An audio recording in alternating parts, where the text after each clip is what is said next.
The Dave Hooker Show. A presentation of Off the Hook Sports. Objective insight, expertise, top guests. Available on YouTube, Apple, Spotify, and the Off the Hook Sports app. Download now for free. Also available on offthehooksports.com. I compute and obey. Now to Dave Hooker. Ready. Welcome to the program, just hours away from game day, so a lot going on. He's Calhoun. I'm Dave Hooker. Each and every Thursday, we are joined by Josh Ward of the Sports Animals, so we love that. And Josh with a fantastic piece concerning the most impactful Vols of this upcoming 2023 season. Also, a breakdown of the secondary, and has one of Tennessee's defensive backs found a home. And college football, the college football playoff, that is, has said no changes to the format until the realignment dust settles. I guess that means that the Pac-3 will still get somebody in. Week one, picks and bets brought to you by Zen Sports. And we've got a lot to get to on the program. So, Calhoun, how are you, sir, as we get going in a game week? Oh, I'm super psyched. Week one starts today. Florida, Utah tonight. Dave loves how hard Utah plays. It warms his heart. So it's the worst compliment ever. And I'll say this about Brent Hubbs, who I love to death. Brent, I remember told me a story. He said about John Ward, because Brent was very young at the time. He started working for the Vol Network, and somebody asked John about Brent. He goes, "He tries very hard." And that, when you say somebody's really likable or tries very hard, that's not the greatest compliment. Now, Brent is one of the best journalists in the biz now. This was way back in the mid 1990s, but when you say he tries very hard or he's very likable, like Trey Lance, that basically means that you're lacking in some other categories. So we'll see if like when your girlfriend says you try really hard, that's not something you want to hear. That's the worst. That's worse than John Ward saying it. If your girlfriend says he tries very hard, he does put in the work, but you don't want to hear the rest of that statement. You don't want to hear it after but. So we've got a lot going on. Again, Josh Ward of the Sports Animal will join us. So this one a little bit surprising to me. And I ask you today's tough question. It's brought to you by Andy Mason of AndyMasonRealEstate.com. Today's tough question. Take a side. Take a stand. The Dave Hooker Show. A presentation of offthehooksports.com. Tennessee number 16 in overall talent, according to 247 Sports. And when I first saw that, I thought, man, that seems a little bit low. But I told Caleb at our 3:45 a.m. production meeting, I said, don't tell me what you think, because we might disagree on this. So let's do the porridge question. And that is today's tough question, brought to you by Andy Mason Real Estate. Go to AndyMasonRealEstate.com. Best service prices in the biz in East Tennessee, with service for over 40 years there in the Knoxville area. So the porridge question is that too low, too high, or just about right? What say you, Calhoun? And then we'll go over some of the teams right in front of the Vols and just behind the Vols. Well, before we start, let's be fair here. Let's get this out of the way. This is not a subjective list. This is 247 Sports doing their composite recruiting rankings, and they are basically averaging out the recruiting score of everybody on teams' rosters, including transfers, walk-ons, whoever, based on what their high school rating was. And I think you may have said subjective, but you mean this is an objective list, right? It's just numbers. This is an objective list. It is not subjective. This isn't like, I think Tennessee's the 16th. No. They tracked the ratings of every single high school football player that is on every team's roster, and they use that to do a composite rating. This is the most accurate, if you want to say, recruiting rating you could possibly have, is where they are right now with this. So I think in that scenario, this makes total sense to me. I mean, we're looking at Tennessee. We're still talking Tennessee is still playing one class short, if you think about it, Dave. I mean, I know they've added transfers, but that 2021 class has 4 players remaining. And when you take that into account, they didn't get a highly touted 2022 class. 2023 is their only top 10 class of the last, 2020 flirted with top 10 and 2023 was top 10. But they lost a lot of 2020 guys. They've added some transfers, but they haven't added, I'd say they've added like what? How many transfers have they added since Heupel showed up that you would say were 4 stars in high school? 7, 8? I mean, we're talking Milton, Hooker, and Hooker's not even. I can do it real quick. Milton, Hooker, McCoy, Healy, maybe. I don't know if he was a 3 or 4 star, but he would be right on the verge, I would think, of a 4 star. Thornton, I would think, would have been a 4 star coming out of. He was a 4 star. So yeah. I would say roughly 6, maybe 8. Right. I agree. And remember, Hooker's gone now. So that's one of the ones that they lose already. So I thought you meant just in general. Right. Gotcha. Yeah. And so when you look at that, it makes sense. And for the record, they were 19 last year. And we've said from the start that we believe Josh Heupel in Tennessee, Josh Heupel is going to coach Tennessee above its talent level and its composite talent rankings. So what this tells me more than anything, I don't think it's too low or too high. I think it's just right. I think it's too low in the sense of I think Tennessee is going to be better than 16th. If that's what you're telling me, yes, because I think Tennessee is always going to be better than its composite talent ranking. What I do read into it, though, is it says that Tennessee's not ready to compete for a national championship just yet. Okay. Where does Tennessee have to get for you to believe they're able to compete for a championship? Because I'm going to go ahead and tell you that I look at some of the schools above them, and Tennessee has got better coaching than those guys, and that's worth a win or 2 from year to year. I mean, I like their coaching more than Florida, who's at 15. I like their coaching more than Penn State at 13. Miami is at 12. And by the way, a lot of times, as good as Dade County is, and you've heard me say that before, a lot of times those guys are higher rated because they're from Dade County. A 3 can be a 4 and so on. I think they've got better coaching than Oklahoma. I think they've got better coaching than Texas, which is 6. I think they've got better coaching than Clemson, even though they don't have really the track record to prove it. Better coaching than A&M. So those 2 schools are 4 and 5, respectively. So let me just run down the schools. Alabama 1, Georgia 2, Ohio State 3, Texas A&M 4, Clemson 5, Texas 6, LSU 7, Southern California 8, Oklahoma 9, Oregon is 10, Notre Dame 11, Miami 12, Penn State 13, Michigan 14, Florida 15, then Tennessee at 16. If you factored in coaching in this list, where would you have the Vols? If I factored in coaching, I would have them probably let's see. I'd have them as high as like 6, honestly. Like if I factored in coaching, I think so. But to win a national championship, I think their talent has to be top 10. They don't have to be top 5, but they have to have top 10 talent if they're going to win a national championship. And then Josh Heupel can coach the top 10 talent into the number 1 team. I don't think it's possible to coach the 16th ranked team talent-wise into the number 1 team. I don't think that's humanly possible. Okay, but we also have to look at this, too, of some of these guys, and we always talk about this in the NFL draft. There are more 3 stars than 5 stars. Well, there are more 3 stars overall. But what about not just scheme, but coaching up guys? Because Jalen Hyatt was a 3-star guy.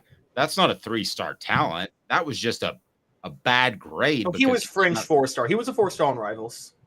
Okay, well, I mean, but he was a 3-star according to the composite, and he comes out of a weird place. So how much of that is coaching guys up? Not just scheme, coaching guys up. Coaching guys up does matter. I've said that for a long time. People have mistaken for a long time scheme versus coaching guys up, and I think there is a difference. I don't know if David Cutcliffe was the best schematic coach, but I mean, there was nobody better at coaching you up than preparing you for the NFL. Are we sure that Heupel coach? We're still not sure of this, though. Are we sure Heupel coaches guys up? And when I mean coaches them up, they will be great in the NFL? Or does he just coach them up well for their scheme in college? I mean, look, we talk about the quarterback 3-step drops in the Heupel system. That's not the type of dropbacks you're going to be doing in the NFL. Well, they're not going to be from the shotgun 99% of the time either. But Alontae Taylor, I think, is proof.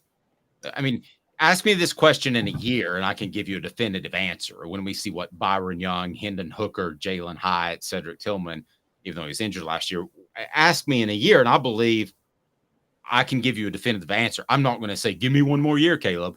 I think a year from now, we'll know if he coaches them up for the pros. But in terms of winning a championship, that doesn't really matter. No, you're right. It doesn't. It matters about coaching them up for the scheme. But at that point, I still think it still comes down to the scheme. I don't think, again, you've covered recruiting enough to know this yourself, Dave. Like, you can only coach up so much. I mean, how many teams win national championships without 3 top 10 classes in 4 years? I don't think anybody does. Nobody. And Oregon's proof of that. They couldn't get the War Daddies in the middle, and they could get there, but there was only so much coaching. You can run people all over the place if you're Chip Kelly, and you can do different things. And if you're Brian Kelly, you can get Notre Dame to the college football playoff. But can you really win a championship? No, not unless you have elite talent. So but as far as where they stand at 16 and the numbers that we're dealing with currently, let's play with those for a while. So you've got Florida at 15. Would you trade Tennessee's roster for Florida's right now? Right now, would I trade Tennessee? Always thinking. No, because of the quarterback situation. I don't think Josh Heupel could. Graham Mertz would be horrible with Josh Heupel. Yeah, I actually thought you'd jump on that one quicker. I thought the quarterback's the difference. So if they're that close, I'd rather have 2 quarterbacks that I think can play than a bunch that I think can't. Michigan, Penn State at 13 and 14. Watched them both play a lot last year. I think Tennessee is a more talented team. So I understand that this is objective, but I think they have more talent coming into this season than Tennessee. I think Tennessee has more talent coming into the season than those 2 teams. I don't think Tennessee has more talent than Michigan. I think Michigan has, again, this is where you go to the quarterback situation. Michigan's quarterback is also a statue in the pocket, and that's the last. Josh Heupel can't have a statue in the pocket in his system. That's just not something he can do. So would you take Tennessee or Michigan if they were playing Saturday instead of Tennessee, Virginia? Michigan. I take Michigan. I think you'd have the Georgia situation. I still think, and so I think Michigan's a better team. I would take Tennessee's roster for Josh Heupel coaching, but because Josh Heupel has better personnel for his system right now. Again, Michigan doesn't have the. I would say they don't have the type of players that fit Heupel's personnel, if that makes sense.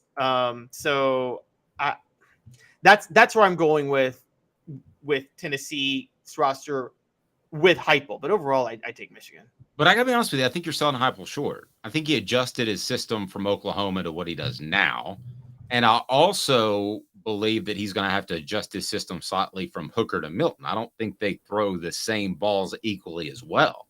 So no, but I think you're discounting his ability to adjust. Oh, I'm not discounting it. I'm just saying there needs to be a little bit of mobility.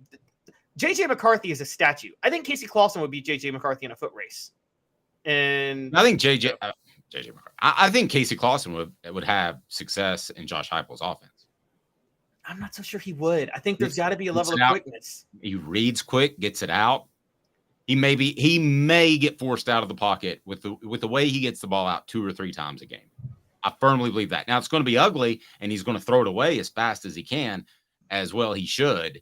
But you just stop me when I run down the rest of the list, because I think you'll agree that the rest of the teams I'm going to mention do have more talent overall, top to bottom, than Tennessee. Alabama, Georgia, Ohio State, Texas A&M, Clemson, Texas, LSU, Southern California, Oklahoma, Oregon, Notre Dame. I could probably, I don't know. Miami. What about those? I'll stop you there. I'm with you. I've covered enough recruiting over the years too that South Beach kids are more. Their ratings are more inflated than usual, and I think they get a star at birth. They really do. It's like Bobby Ray was born last Thursday. He's already a 1-star, and he's 4 years old. 4 days old. Yeah, I think, and we've seen that play out. Miami's actually recruited well under Al Golden for a while. So I think that, I don't think South Beach talent is there, but it is overrated. South Beach talent is and so that's a little bit different than where Tennessee recruits in-state. I think a lot of in-state Tennessee kids are overrated because of politicking and recruiting services. I think there is a look at what Miami did over a 20-year period with just Miami kids. And I think that's stuck in the mind of a lot of people, and they can't get it out of their mind. If you include coaching, you have them at 6. I think that's right about where I would have them to. In that 6 or 7 range would be very debatable, because I think there's some really C+ coaches, coaching staffs on there. And I think Tennessee's an A+ coaching staff based off what I saw this year. They could always surprise me. I don't think they handled the Cooper Mays situation particularly well. So maybe I downgrade them after this year, but I think they're an A+ staff to this point. It is time for what the H, and this one kind of blew me away a little bit, to be real honest with you. What the? What was he thinking? Release hounds. The Dave Hooker Show. Keep cool. A presentation of offthehooksports.com. So sometimes we pull stuff from other places. Other times, Caleb has, or I have, what we think's a good idea. I love Caleb. I think he's a great individual. Has excellent journalistic skills, but he brought this up at our 3:45 a.m. production meeting. And if you notice, I just sat there very quietly and I didn't say anything, because I was going to let Caleb make his position and defend himself. Caleb thinks Tennessee might be a finesse team under Josh Heupel relative to the rest of the SEC. Why, Caleb Calhoun, are you saying that for a team that's steeped in running the football?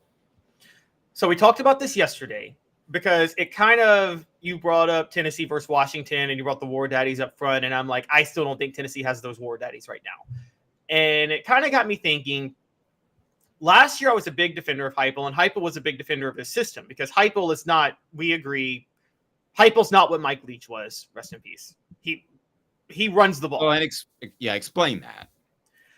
Mike Leach spreads with 4 wide receivers and just and beat you down the field with short passes the whole game, pretty much, with the air raid. That's what he does.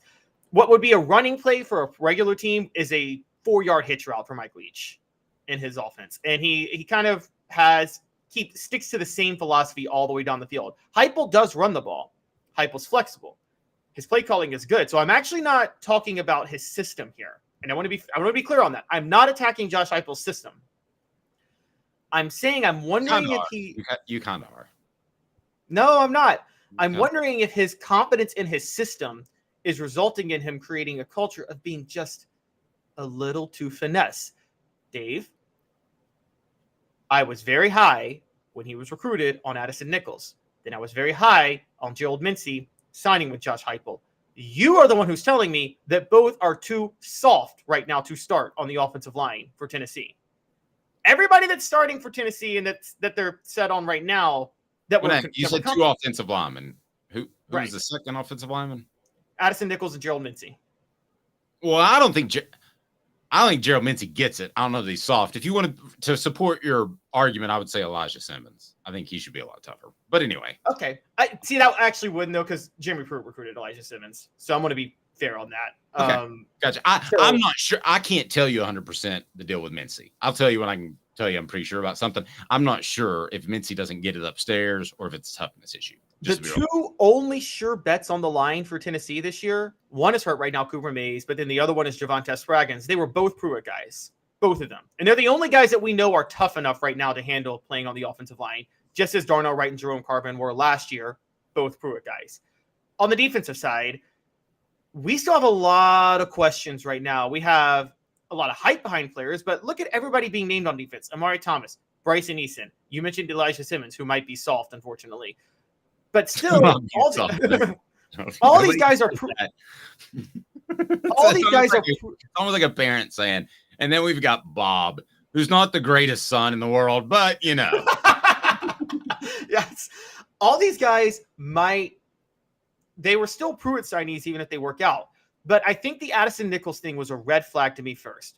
Then the whole Heupel doesn't allow fighting in practice, which is a big deal to me too also, where he's just, there seems to be I don't want to toughen up my players too much on the line. And we haven't seen any proof yet. And Dave, you got to give me this. We've seen zero evidence that Heupel signees are tough in the trenches. Okay. Let me address those three things.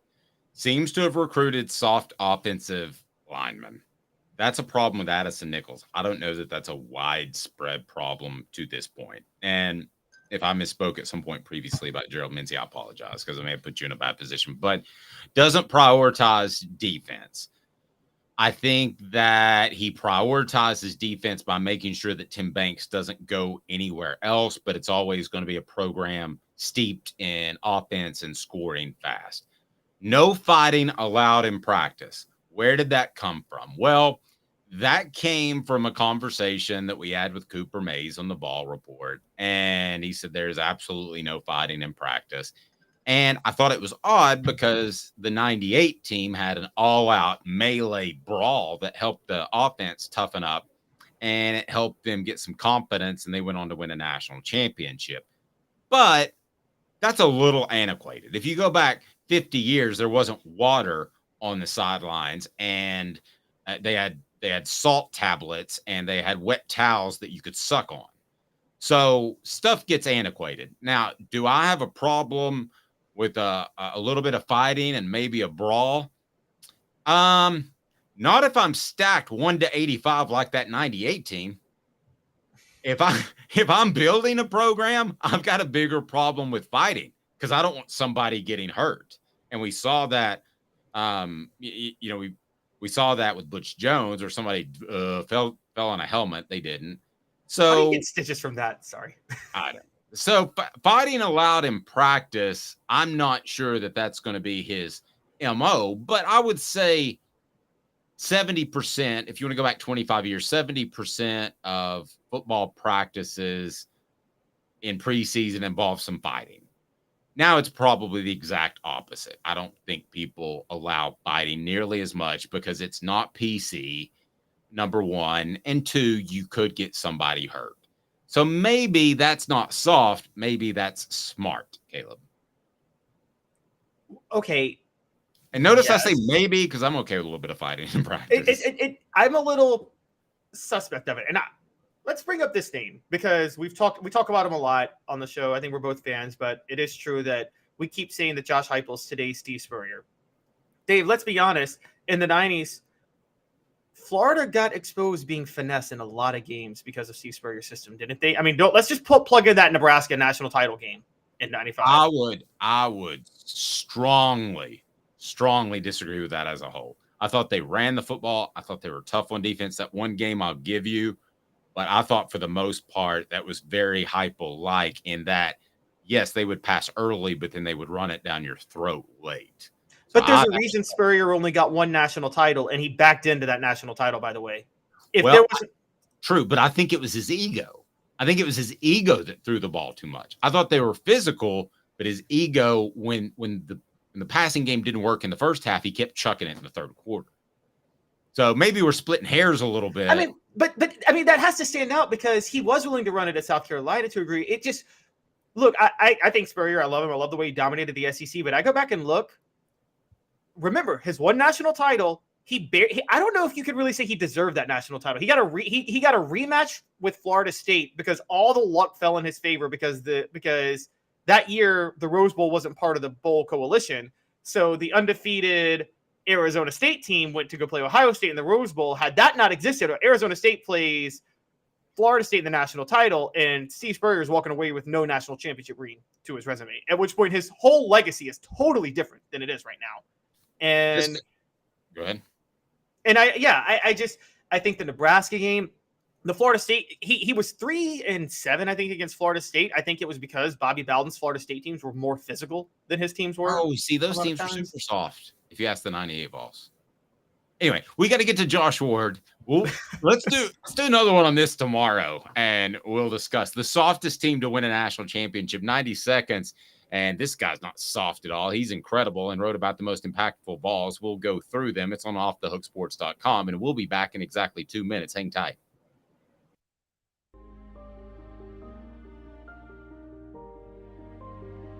Our family has been creating one-of-a-kind pieces of jewelry in West Knoxville since 1986. Each piece is a combination of unique processes that bring your idea to life. Every day in our shop, a truly special item with a story all its own is being manufactured in our facility, bringing the history and family sentiment into a whole new generation of life. We're grateful that you chose us to be Knoxville's best jeweler, a title that we value and respect. Because to me, being a jeweler and owning a jewelry store are not the same thing. I'm Rick Terry. I'm a jeweler, and we want to be your jeweler. Kingston Pike and Campbell Station Road in the heart of Farragut, and downtown on Gay Street right next to the Tennessee Theater. Hi, Mike Davis here with City Heating and Air, reminding you to always dare to compare. Our team provides quality local heating and air service, installation, and maintenance across East Tennessee. We use only the best equipment like American Standard heating and air conditioning for your residential, new construction, or commercial needs. Honesty, dependability, and customer satisfaction have been the cornerstones of our business since 1961. City Heat and Air. Dare to compare. These mountains hold and defend a spirit far better than moonshine. A drink that holds flavor that becomes necessity. A hard cider made and relished by folk who are as hearty as they are legend. A refreshment that can only be found in one place. With a taste that makes you say, give me 3 bottles of the good stuff. Tennessee Cider Company, where necessity can be found. Objective coverage. Hey, that's new. If we get caught, we're going to jail. The Dave Hooker Show, a presentation of Off the Hook Sports. YouTube, Apple, Spotify, and the free Off the Hook Sports app. I'm going to need to see some identification. Back to Dave Hooker. Soft. Is there any worse thing that you can call an athlete? Soft. I mean, in gymnastics, it's a good thing, though, because you want to land softly, right? I guess that's the one example. I did a little gymnastics with Josh Ward's son last time I was at his house. What'd you think of that? Josh lifted him up. He did a front flip thing. That's a pretty cool trick, wasn't it? That was. You had to lie down, if I remember correctly, for the next 15 minutes, but I didn't think that was a big deal. I popped 15 Advil in the car is what I did. And then I got the Oxy, and it was downhill from there. All right. So, Josh, what do you think? We were just talking about this, and I want to get to your impactful balls, but could Josh Heupel's offense or entire program, be described as soft? If you pull up the tape of the Kentucky game last year, when Tennessee destroyed the Wildcats, I don't think you're going to watch Tennessee's guys up front and think soft. I don't think you'll watch Danico Slaughter play and think soft, just because things go fast and guys are running wide open where they don't have to break tackles. That doesn't make the mindset soft. I don't think you can. JJ Crawford. Up chuck and then nodding at the Alabama defenders. That's not soft. Crazy, but not soft. So no, I don't think that at all. And we'll see what the next phase of players is. But Cooper Mays, Javonte Spraggins on the interior of Tennessee's offensive line, Jerome Carvin a year ago now with the Chiefs, definitely not soft. Wait, but yes, that was my point though. Was Josh? Those were all Pruitt recruits. I'm wondering if Heupel's targeting soft guys in the trenches. We haven't seen a Heupel guy work out or stand out in the trenches just yet. I guess you could say J.J. Crawford as a junior college in the 2021 class has worked out. But outside of that, yeah, Heupel brought him in. Well, and this is transfer, not recruiting, but he's still brought in by Heupel. Everything I hear about Omar Norman Lott is the opposite of soft, and he has to go show it. He's one of the important players for Tennessee this upcoming season. But I still look at players now entering their third year. You're right from a recruiting standpoint. There is that next step. Okay, you have to show your ability to recruit, develop, and continue, in this case, the success that happened a year ago with those players leading the way, having been brought in by a previous coaching staff, almost across the board with the guys that were the highest impact players But in terms of the mindset, we talk about culture, right? The word's used probably too often in sports, but it does matter and it does apply to the conversation. Part of that's off the field. Are you taking care of business? Are you buying into what the system will be? Everything that goes into it. But that is how you perform on the field. And I just don't think Tennessee could have done what it did last year without toughening up, because they didn't show a tough mindset a couple of years ago when things got tough. They did, I think, over the last couple of seasons. Yeah, I don't think any of the three of us has said Omar Norman Lott. He's flaccid. No, I'm sorry, I meant soft. I used a synonym. My bad. Yeah, I wouldn't have thought that either. You've never said that on the radio, correct? But Josh, as you know, that Dave likes players who try really hard. He said that earlier yesterday on our show. He said that he loves Utah because even though their defensive linemen are undersized, they try really hard. I hate it when somebody says they try really hard. It means you're not any good. I mean, if you try really hard, you're not any good. Unless they say you're really good and he has a great work ethic, then that's something different. Let's get to Josh's column. It's the 10 most impactful balls on Off the Hook Sports, and that leads us to 4 Downs. It's brought to you by Campbell, Cunningham, Taylor, and Hahn. 4 Downs. 4 questions. 4 answers. The Dave Hooker Show. 4 Downs. A presentation of offthehooksports.com. So it's a long list, so I'm going to go through them, and then I'm going to ask Josh and Caleb some questions about these cats, and I'll weigh in as well. So the 10 most impactful balls for the 2023 season: safety Jalen McCullough, running back Jalen Wright, wide receiver Ramel Keaton, cornerback Danico Slaughter, linebacker Keenan Pili, linebacker Aaron Beasley, defensive tackle Omari Thomas, offensive tackle John Campbell Jr., center Cooper Mays, quarterback Joe Milton is number 1. And I don't think anybody can argue with that. So we bring you 4 Downs, brought to you by Campbell, Cunningham, Taylor, and Hahn. Look at me. No contacts, no glasses. I can see near and far. They can handle your cataract or LASIK surgery, which I got, and it's local, and it's phenomenal. You'll love Campbell, Cunningham, Taylor, and Hahn there on the Weisgarber in West Knoxville. So let's get to it. Cooper Mays is going to help us get through this. We always love visiting with Cooper. Not so much now because he's not in the best of mood from week to week because he's hurt. But Cooper, what should people do? Cooper Mays here. Hit like and subscribe. Get better, Coop. We're rooting for you. What down? Coop here. First down. All right, Josh, let me ask you this. Of that group, what player do you have the most confidence in that he will be the most impactful ball? Not that they need, but you have the most confidence he'll be the dude. And then Caleb, I'll ask you the same question. Most confidence in. I'm going to go Amari Thomas just ahead of Aaron Beasley. I have a lot of confidence in both of those players. I thought Amari Thomas was a good player for Tennessee a year ago, showed the progress that he was expected to make in his second season playing for Rodney Garner. And now I think he can be one of the top interior defensive linemen in the SEC. I think a year from now, Amari can be an NFL player. I'm really just having to choose one here. I could have said Beasley and had the same level of confidence. The way he performed over the course of last season showed his progress. The way he played in the Orange Bowl was MVP worthy, in my opinion, against Clemson. So Amari Thomas just ahead of Aaron Beasley. Caleb? Well, Josh stole mine, but I got another one, so it's okay. Which is I thought you thought Aaron Beasley was going to fall flat on his face this year. No, I said he stole mine with Amari Thomas. Oh, okay. I don't have that much faith in Aaron Beasley yet. I will say you guys have convinced me talking about him playing more at his natural role now, which he didn't play all last year, but different story for another day. I'm going linebacker still, though. I'm going Keenan Pili.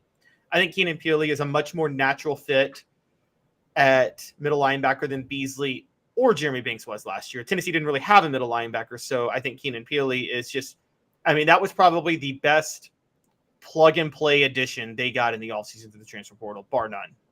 I got a tie, receiver Ramel Keaton and Omari Thomas, because they've done it before. So yeah. I would have a tie between those two guys as impactful balls.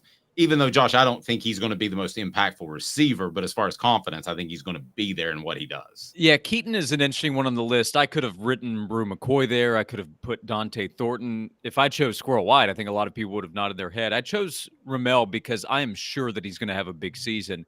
I think he's a player that we talk about as a breakout candidate sometimes this season when he already broke out last year. I think because of the excitement with the other players, which is understandable, it's easy to kind of forget Ramel's big catch against Florida and his big catch against Alabama. He caught that first pass on the 2 plays that they needed to complete to set up the field goal to beat Alabama.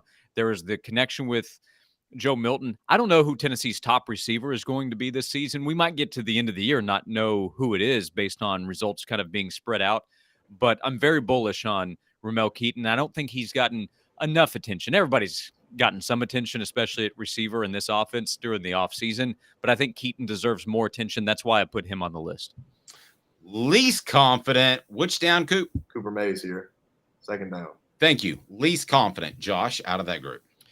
The guy listed first, Jalen McCullough. He's played a lot. He came in as a very highly touted player. Tennessee brought in other defensive backs. They've had other guys work at safety to try to push. McCullough, it appears, has held on to a starting position, but he needs to play at a higher level this year. He knows that. The coaches know that.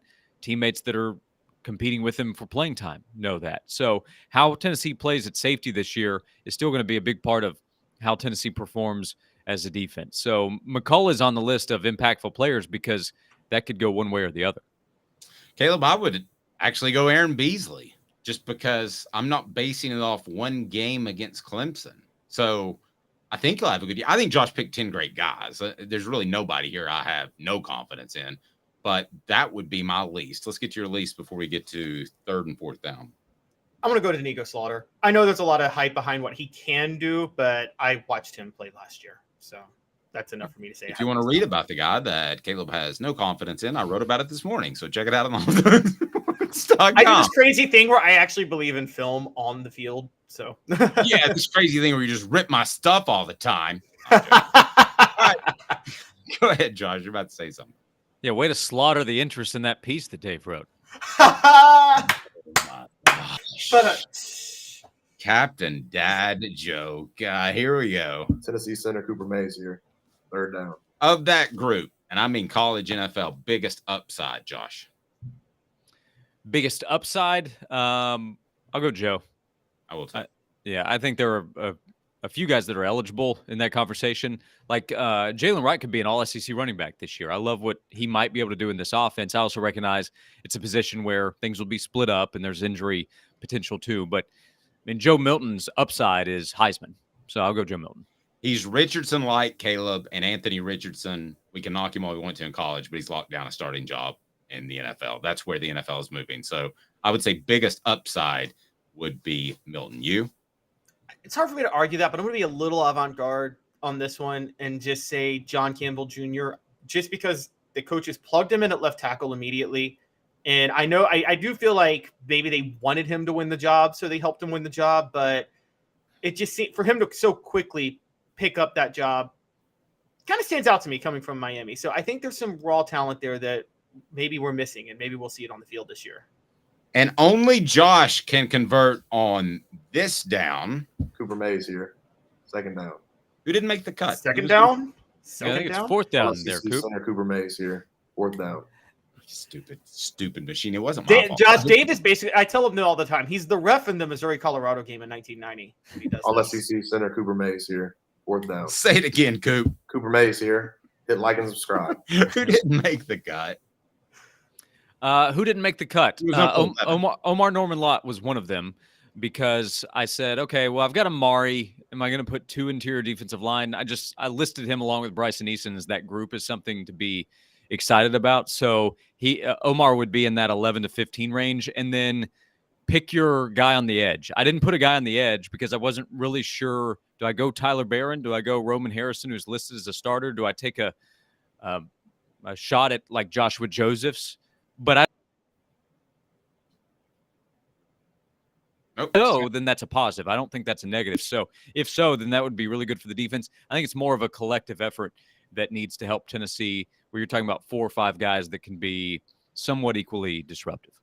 All right, so we did a little Josh, if you could only see what your face froze, it looked like what you froze for a second. And if you could only see what your face looked like when you froze right there, it was beautiful. Oh, I don't doubt that part.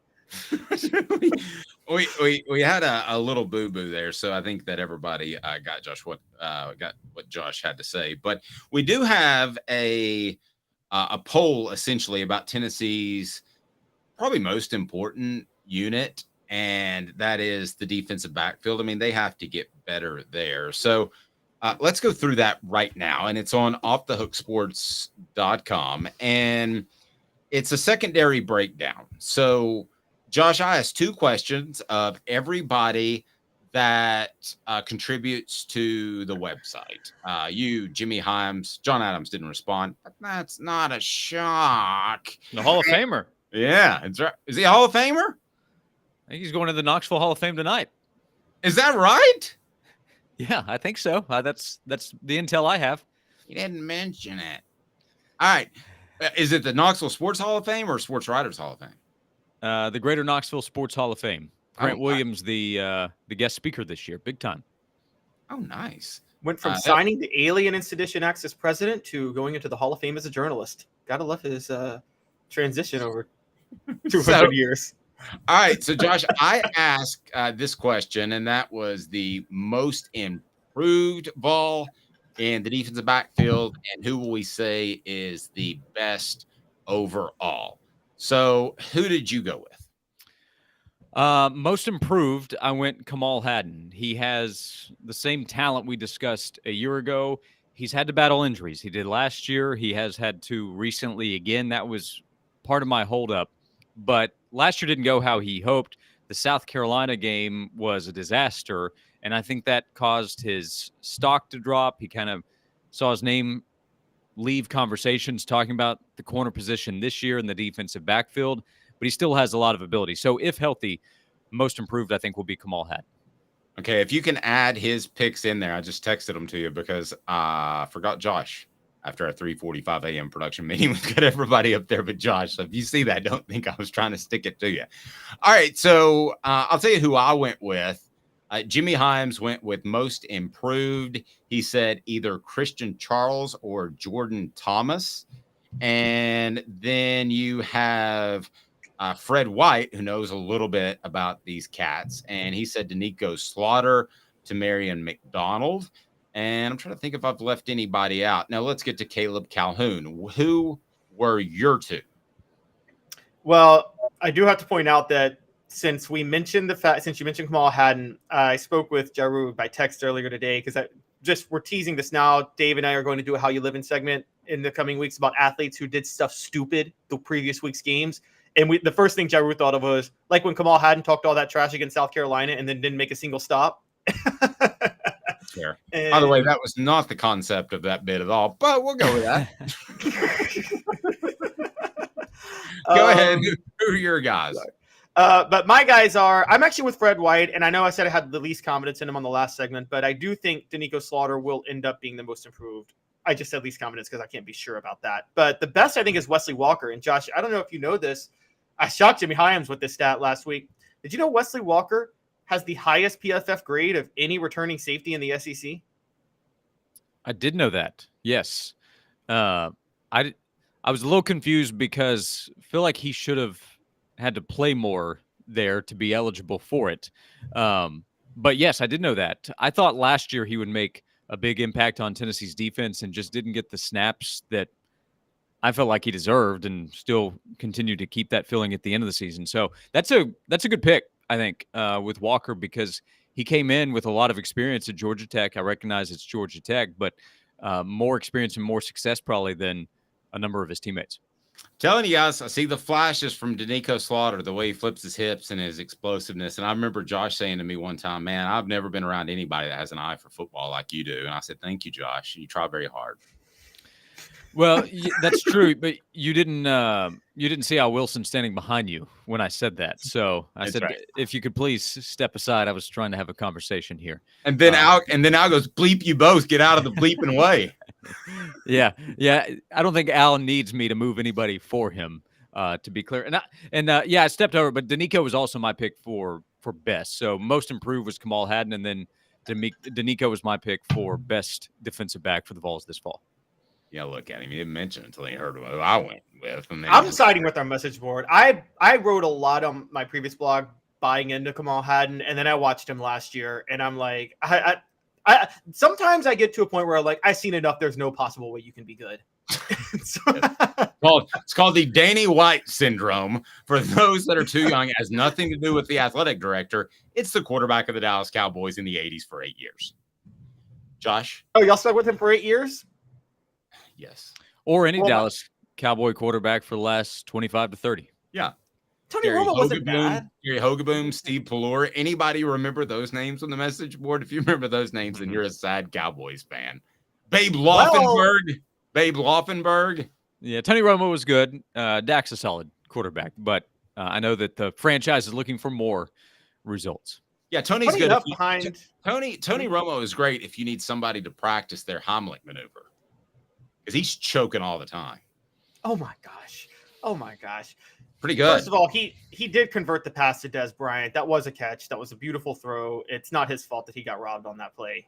I'm just telling you, when I lift in the morning, I throw high heat, and that was pretty good. Josh has smiled at least 3 of my jokes, so I'll take that. We can just end the show right now, but we're not going to. Josh, you're on from noon to 3 on the Sports Animal. Follow him at Josh_Ward. Great stuff as always. I was really impressed with that piece, and thank you so much. We love you being a part of what we do. Yeah, I appreciate it. There were more players to try to consider than if you would ask me to do this a year ago or definitely 2 years ago. You know, when Josh Heupel said the roster is dramatically different, I do think you could go 11 through 20 and still talk about high-impact players. So that tells you the potential there, but some pieces need to come together. Some of them are question marks, and they need to be answered pretty early in the season. You know what's funny? Jalen Hyatt doesn't make this list a year ago. I don't think so.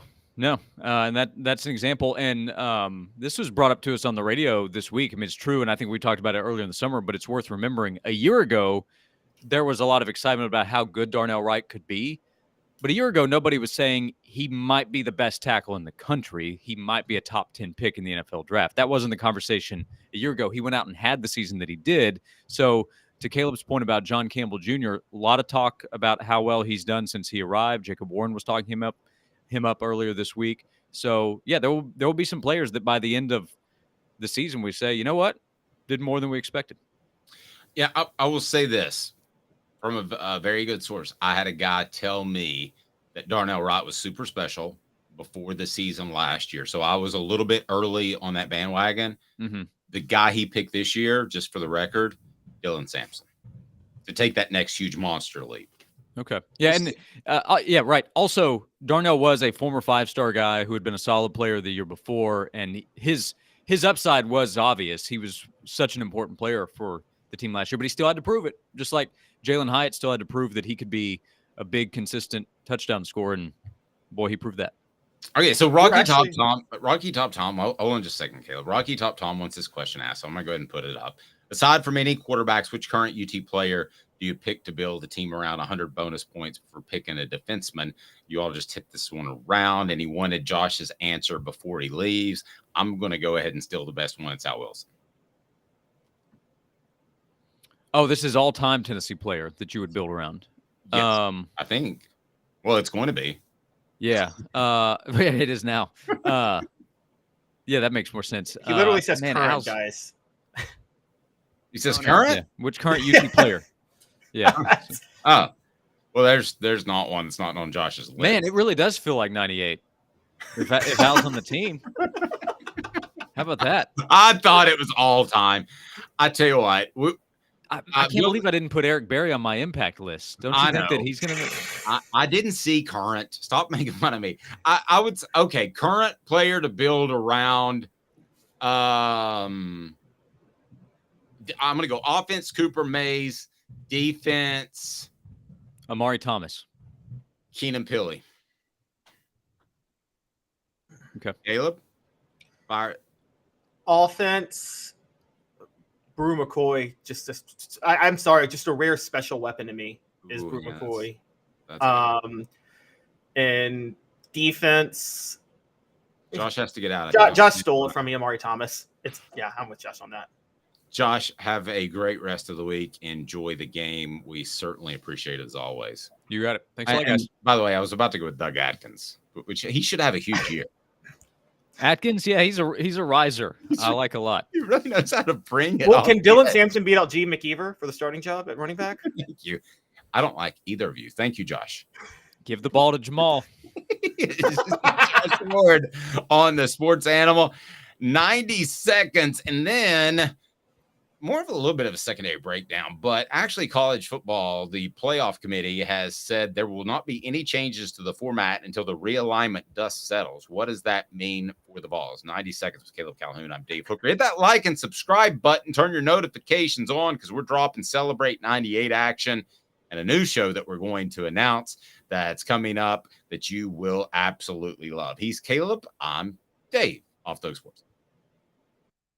Candace, I was really heavy into the drug culture. I was selling drugs. I was just constantly in pain. I was missing like a good support system in my life. Candace has given me everything that I need in order to successfully have a wonderful recovery, in order to have a life that I didn't even know was possible before. And it's not just about me anymore, and I love that. I absolutely love it. You can take your life back. Call Cadis today. With all that sun, sand, and salt water, the beach is a very relaxing place. Unless you wear contacts. Ow! Open your eyes to the best the beach has to offer with LASIK vision correction from Campbell Cunningham Laser Center. Ah.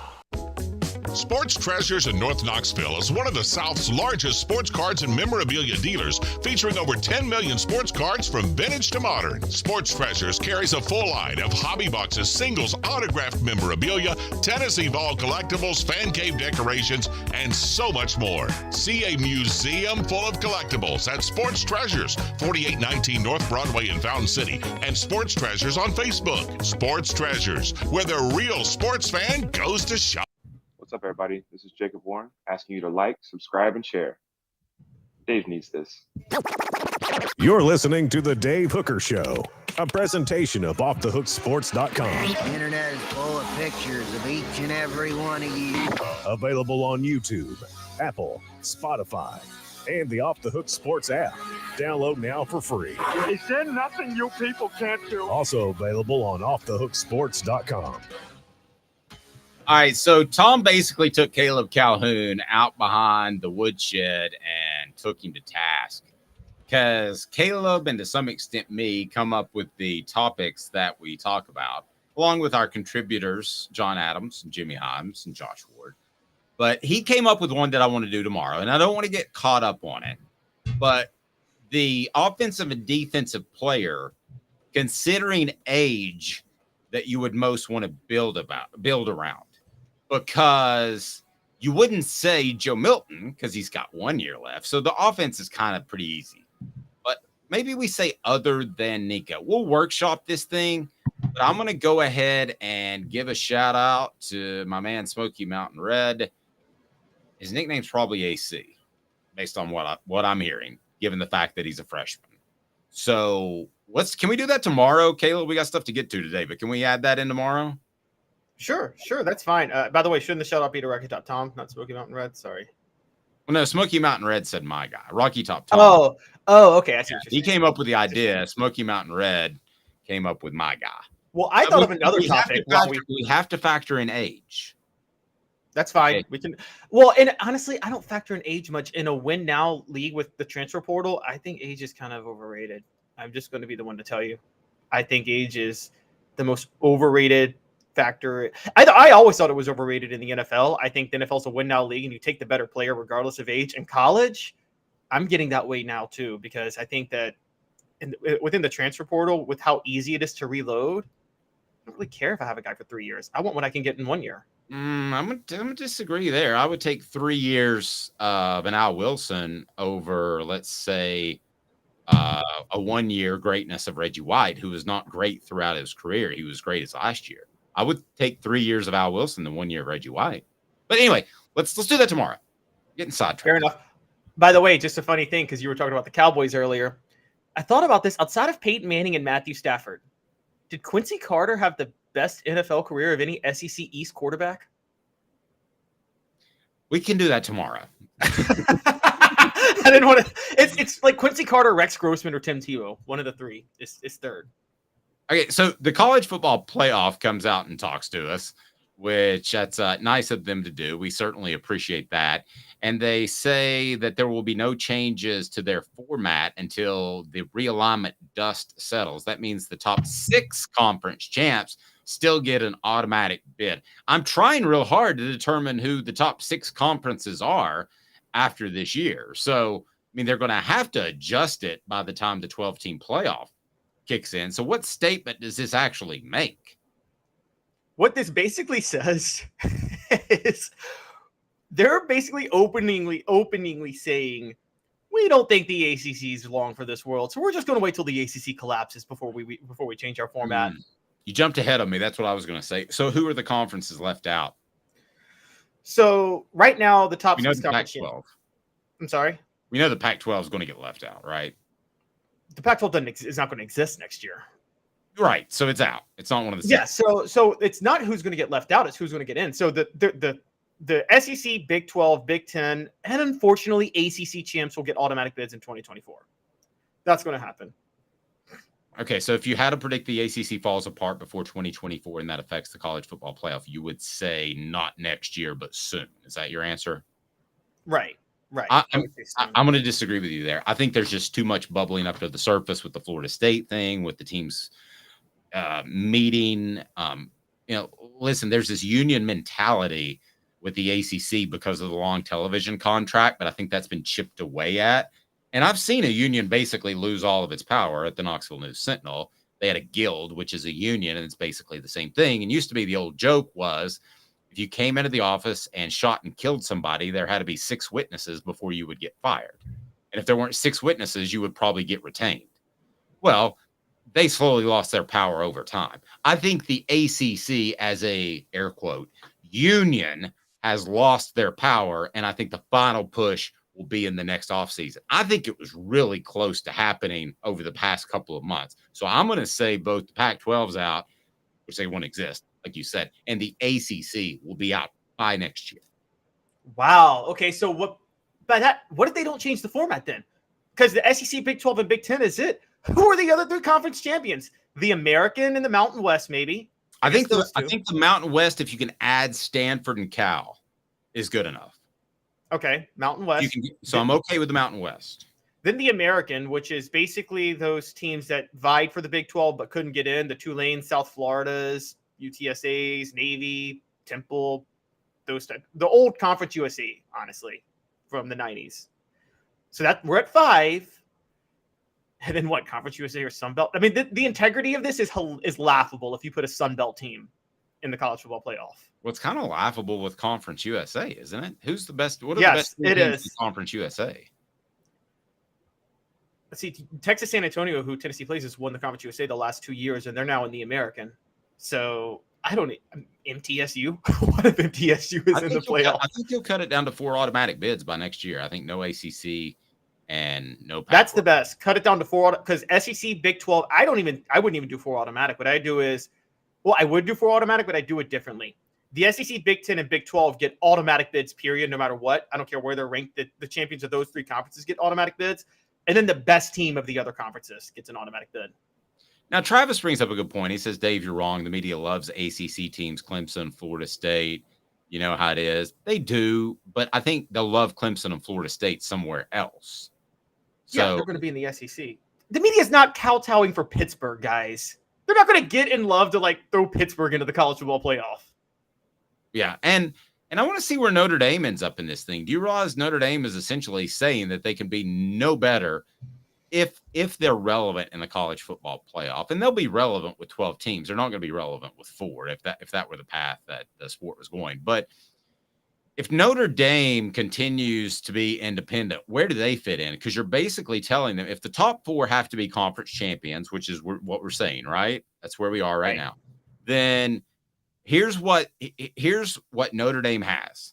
They have a $50 to $60 million television contract, which I've been told is going to be signed here in the next few months. They have the ability to schedule who they want to schedule. which there's something cool about that. They don't get locked into having to play an overly difficult schedule. And they play a pretty cool schedule. I mean, let's be honest, when you include the teams that they play. But they're saying, without being a part of a conference, that they're never going to get a bye, ever, in the college football playoff. You're saying at best you can do is 5, which means you host a 12. A 12 Cincinnati, let's just say, and I'm saying, let's say they came in at 12 a couple of years ago, or at 12 TCU, let's say some team in that realm that sneaks into the playoffs, they can go to Notre Dame and win. Notre Dame's not uber talented. I know we just did the talented list and they were higher than Tennessee, but I'm just here to tell you a lot of those stars come from they are Notre Dame. I mean, those teams can go there and win. Let's take, for instance, let's say Tennessee's 12 next year and Notre Dame's 5. Are you telling me Tennessee can't go to Notre Dame and win? Are you telling me that if I think they would win this year? Okay, let's say Alabama's 12 and they had to go to Notre Dame. Let's say the third SEC team gets in. The third SEC team can go to Notre Dame and win. Would you agree with that? Totally agree.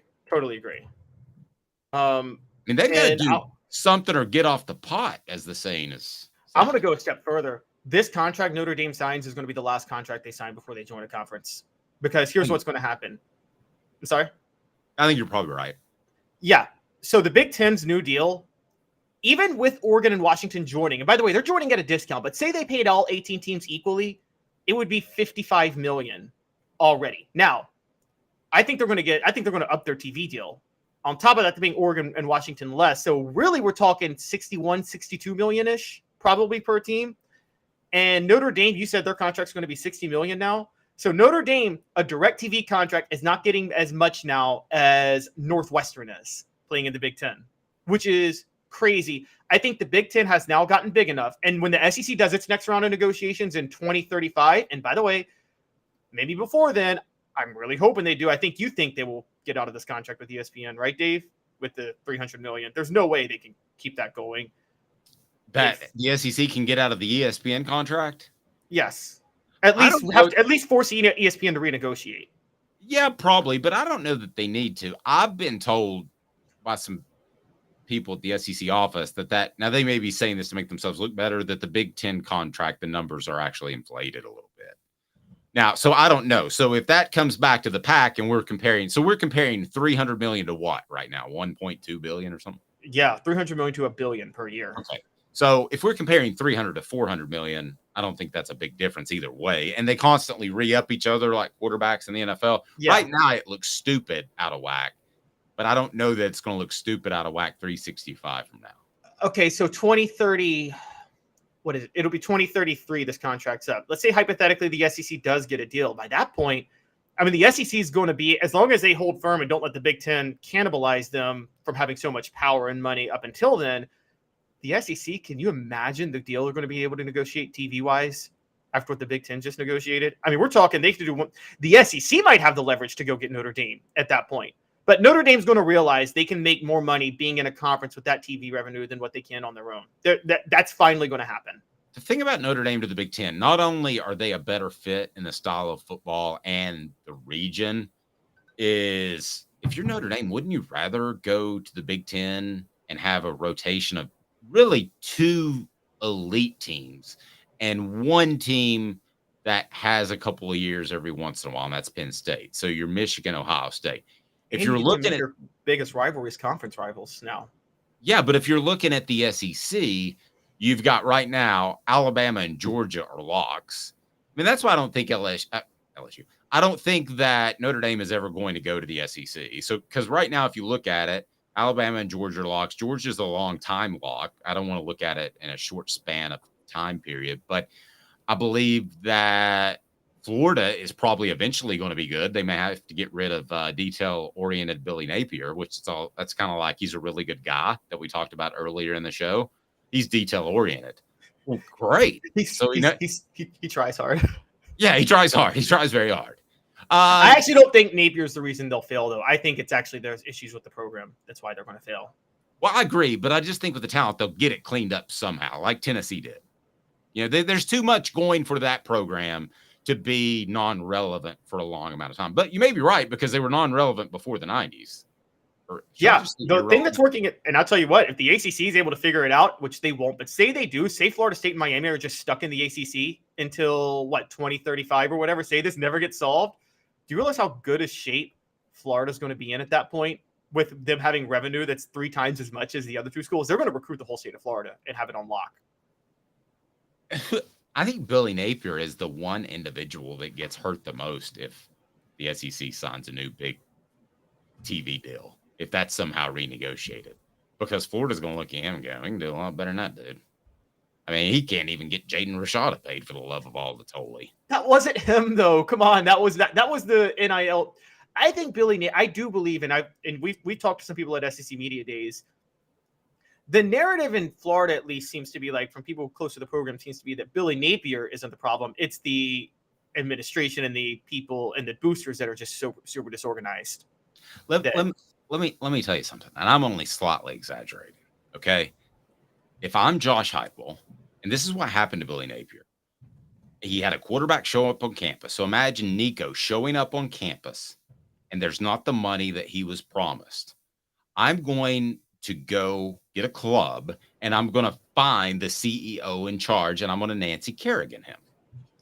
So I'm telling you, that is embarrassing beyond losing one player.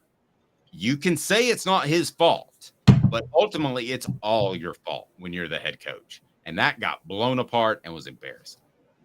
I agree. And it's whatever. We knew this last year. Remember, we were talking about Florida. You got a report. For those who don't know, I had just joined the show. And I did a report on On3 doing the largest NIL collectives in August. And Dave, I guess it was September, we were doing a show, talked about, you had heard reporting that Florida's NIL was not together. And I'm like, this doesn't make sense. What we're realizing is Florida cobbled together their NIL the way the Mets tried to rely on Bernie Madoff to make to buy a World Series in the 2000s. And so that's kind of what happened. They cobbled an NIL together when they realized they were way behind. I will say, I'm laughing. Probably the worst take on ESPN ever made. Worst prediction ever made. Yes, it will be Ryan Clark saying that he wishes LSU hired Billy Napier instead of Brian Kelly. Yeah, I can go with that. That's the worst take ever. All right, so here we go with Caleb's picks, and Caleb will give you some winning picks. We'll see. He didn't have a great week 0, but week 1. Yeah, don't give me a break. Week 1, man, the first couple weeks in college is hard. I mean, it's hard. You don't know where these guys' heads are. It's kind of like a bowl game. I mean, probably the worst thing to bet on is the beginning of college football season and bowl games. And really, I know somebody that does quite well on Major League Baseball. I always thought that was the worst. And if you bet on regular season Major League Baseball, you probably have a problem. But if you bet on the bowl games and early season college football, that's being brave, man. I got nothing but mad respect for you. So let's go ahead and get into that. Let's get your picks, and it's brought to you by Zen Sports. Zen Sports is the new sports book in Tennessee, revolutionizing the way you earn sports betting rewards. That means no more deposit bonuses that turn into deposit nightmares on Zen Sports. What you see is what you get. With their cash rewards program, you get a lot of cash. For a welcome bonus, earn an unlimited 5% cash back on your betting volume for the first 15 days when you sign up with the promo code HOOKED. That's HOOKED. That's right, unlimited 5% cash back. Keep betting, keep earning with up to 3% cash back on your betting volume every month after that, and refer friends to earn a percentage of their betting volume as cash rewards too. Zen Sports is bringing the cash back to Tennessee, so if you bet big on sports, you want to be betting on Zen Sports. Zen Sports betting just got better. Use the promo code HOOKED. It is time to make some money with the one, the only Caleb Calhoun. So his picks are up on the website right now, and I believe they are, aren't they? They're not. They're not above the fold. They're right below the fold. Okay, I got you. Fold, using your own newspaper terms. You're getting older than me. All right, so the 3 best bets. I actually want to start with those, if you don't mind. I'm kind of going in reverse order. We're calling we're going to call this each week, guys, the Hooker Specials. Okay, Hooker Specials. The Menage a Trois, because they're the 3. Yeah, okay, you usually have to pay extra for that, Cotton. Exactly. I wanted to go there. LSU 2.5 points against Florida State. I'm guessing you take Florida State LSU because you don't like Florida State, and I would agree. I would say if you could get an alternate bet for more money, go LSU 7 against Florida State. Honestly, I'm seeing a 2-score win for LSU. I don't know if you think it's. I think they win comfortably. I don't know if you do, Dave, but I think they win pretty comfortably. I do too. Ball State, Kentucky, the under is 49.5. Why do you like that? Because Ball State average, the totals for their games last year was right at 50.5. That's going to be less playing a defense like Kentucky's. And Kentucky, I know they have a new offensive coordinator, and I know they have Devin Leary at quarterback. It's still a Mark Stoops team. It's still ball control and defense. I'm in love with the under in this game. Yeah, I like it as well because I think they're going to go back to more ball control after the great Will Levis experiment exploded in his knee or a big toe. Iowa, Utah State, the under is 43. I mean, don't you always bet the under with Iowa? Okay, let me give you this rundown real quick. Utah State has one of the worst offenses in college football entering this year. Okay. Iowa has a very good defense and also one of the worst offenses in college football entering this year. And Iowa, I don't know if you saw this, Dave, Cade McNamara is not going to play this weekend for Iowa at quarterback. So I'm in love with the under in this game. I'm seeing like 27-0 Iowa. All right, so let's run through some SEC games. Utah 4.5 against Florida. Who do you like that? There. So full disclosure, because we're live, if you guys see this tomorrow. Yeah. So forget about that one. You guys can read that on the website because this check is it out on the live. website. It's going to be dated if you watch later on. Tennessee, Virginia. Tennessee, a 28-point favorite. I want to get to that, but I want to do it last. Ball State, a 29.5-point dog to Kentucky. You got to love Ball State with that big of a number, right? Yeah, I love Ball State with that number. I don't think Kentucky. I think even if Kentucky could win by more, they're not going to try to win by more. Auburn, a 35-point favorite over UMass. I'll tell you what I like about this game. I like Auburn to cover and maybe beat UMass so badly that my son decides to leave UMass and move back to the South. So UMass, based on SP Plus rankings, UMass is the worst team in college football this year. Now, they did beat, in their defense, New Mexico State last week, 41-30.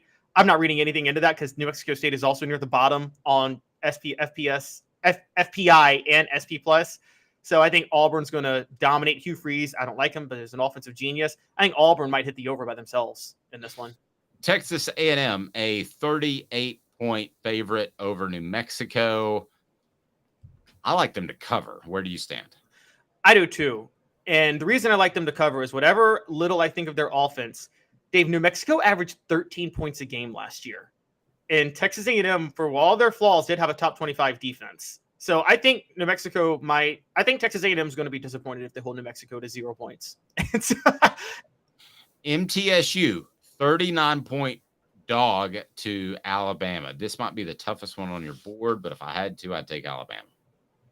I'm taking MTSU. I think Nick Saban is going to experiment with quarterbacks. I see like 45-10 Alabama. That's what I see.